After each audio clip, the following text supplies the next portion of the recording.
Hi everyone.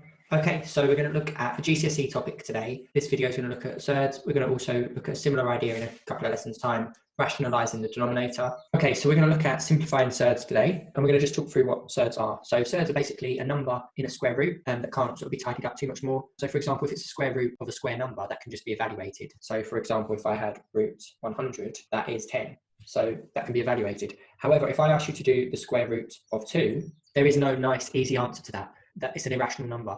And so to write it exactly, like if we have an irrational number like pi, we have to use the Greek symbol to express it exactly. To express the square root of 2 exactly, we just leave it as root 2. And that would be the same as any number that isn't a square. So for example, root 3 as well, we can just leave as the square root of 3. But there are a couple of rules to be aware of, and that is that some surds can be simplified. So they can be written as a multiple of an easier or smaller square root. For example, if we had the square root of 8, if you type that into a calculator and press equals, it will say 2 root 2. And you can press the STD button and it will give you like a decimal rounded version. But this is the exact answer. And we're going to look at how you simplify to that form from root 8. Okay, so for a lot of people, this is quite a new topic at GCSE and often one that people mess up. So we're going to go really carefully through this. The rule we're going to be using is that the square root of a times b can be split as root a times root b. So for example, if we do it with something that we know the square root works, for example, 100, that's the same as the square root of 4 times 25. So that's the same as the square root of 4 times the square root of 25. Now, both of these can be square rooted. That's 2, that's 5, and the answer is 10. So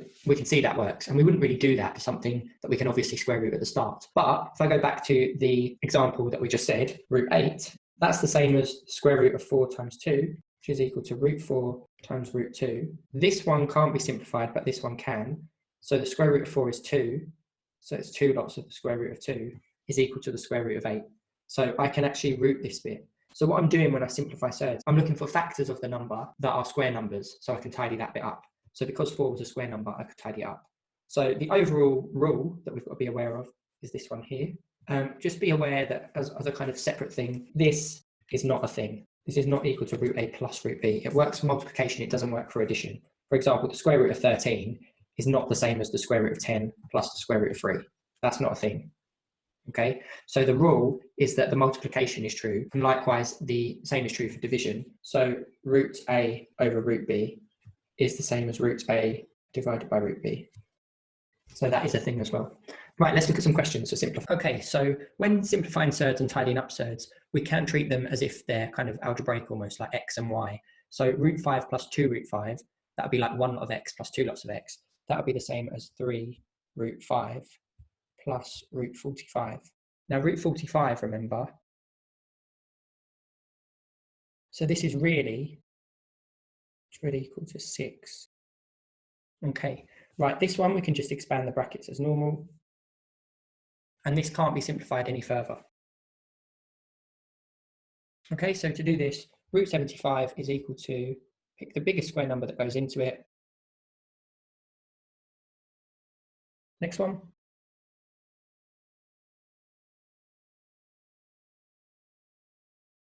That's 3. Okay, right, next one here.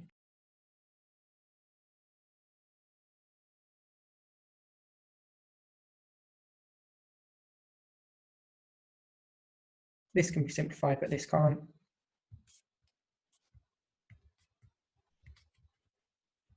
Okay. Right, so that's the kind of first video on surds. I am going to move on to the next, looking at rationalising the denominator. So that's another kind of application of the surds kind of stuff. So keep an eye out for that. Thanks for watching, and keep an eye out for more videos coming soon.